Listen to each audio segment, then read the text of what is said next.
नमस्कार। आज हम सिर्फ एक भूतिया कहानी नहीं सुनेंगे, बल्कि उसे परत दर परत खोल कर देखेंगे।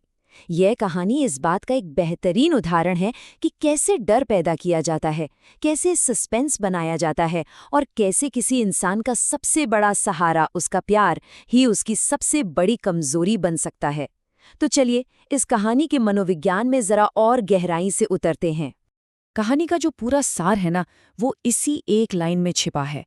हर आवाज इंसान की नहीं होती। सोचिए जरा, ये सिर्फ एक चेतावनी नहीं है, ये तो एक भयानक रहस्य का दरवाजा खोल देती है। और यहीं से वो सवाल पैदा होता है जो आखिर तक पीछा नहीं छोड़ता, कि अगर वो आवाज इंसान की नहीं तो फिर किसकी है। तो कहानी की शुरुआत होते हैं एक तूफानी रात के सफर से।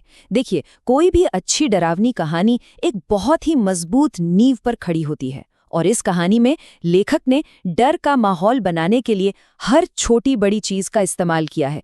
आइए देखते हैं कैसे। यहाँ पर ना, डर पैदा करने वाले सारे के सारे तत्व एक साथ काम कर रहे हैं।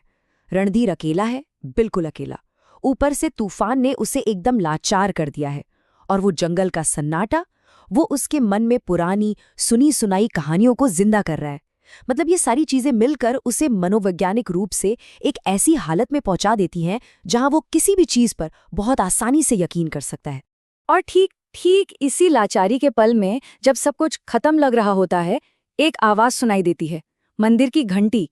पहली बार में तो ये उम्मीद की एक किरण लगती है ना? लेकिन असल में यही वो टर्निंग पॉइंट है जहां कहानी का खतरा एक प्राकृतिक तूफान से हटकर एक अलौकिक शक्ति में बदल जाता है। तो अब कहानी अपने दूसरे हिस्से में पहुंचती है, मंदिर का वो रहस्यमय आसरा। रणधीर को एक पल के लिए लगता है कि चलो जान बची, पनाह मिल गई। लेकिन उसे बहुत जल्द ये एहसास हो जाता है कि असली खतरा तो दरवाजे के अंदर था, बाहर नहीं। कहानी कहने की इस तकनीक को कहते हैं द फॉल्स सैंक्चुरी, यानी एक झूठा अभयारण्य। और ये जो पुराना हनुमान मंदिर है ना, ये इसका एक परफेक्ट उदाहरण है। सोचिए, बाहर से देखने पर एक बिल्कुल सुरक्षित जगह लग रही है, अंदर से एकदम साफ सुथरा, अगरबत्तियां तक जल रही हैं, लेकिन वहां कोई है ही नहीं। यही जो विरोधाभास है ना, यही डर को और भी ज्यादा गहरा कर देता है। और फिर कहानी में एंट्री होती है एक साधु की। वो एक गाइड की तरह है, जिसके पास इस पूरे रहस्य की चाबी है। उनके चेहरे पर जो भाव हैं वो देखने लायक हैं। एक तरफ तो गहरी शांति है, और दूसरी तरफ एक बहुत ही गंभीर चिंता। ये जो मिला जुला भाव है ना, यही आने वाले खतरे का पहला इशारा है। और फिर साधु वो चेतावनी देते हैं जो कहानी का केंद्रीय नियम बन जाती है। ये एक तरह की लक्ष्मण रेखा है, जिसे अगर तोड़ा तो मतलब सीधे मौत के मुंह में जाना। और बस यहीं से कहानी के असली मनोवैज्ञानिक संघर्ष की जमीन तैयार हो जाती है।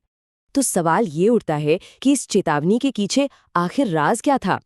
यही सवाल कहानी को अपने चरम पर ले जाता है। रणधीर की ही तरह हर कोई ये जानने के लिए बेचैन हो जाता है कि भाई बाहर ऐसा क्या है जिससे ये साधु इतना ज्यादा डरे हुए हैं।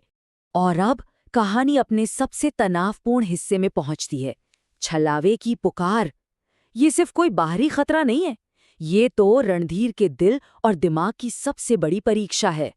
जरा रणधीर के अंदर के संघर्ष को समझिए। एक तरफ है उसके पिता के लिए उसका प्यार, जो उसे बाहर खींच रहा है, आवाज उसके पिता की है। और दूसरी तरफ है एक अजनबी साधु की वो अजीब सी चेतावनी। वो किस पर यकीन करे, अपने दिल पर या उस साधु के दिमाग पर? यही यही इस कहानी का असली मर्म है।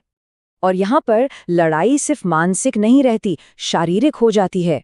साधु का रणधीर को जबरदस्ती पकड़कर रोकना, ये इस बात का प्रतीक है कि कभी-कभी किसी इंसान को उसके अपने ही जज्बातों से बचाने के लिए एक बाहरी शक्ति की जरूरत पड़ती है। और इसी तनाव के बीच साधु उस आत्मा के काम करने का तरीका बताते हैं कि वो है क्या चीज। ये कोई मामूली भूत नहीं है, ये एक मनोवैज्ञानिक शिकारी है।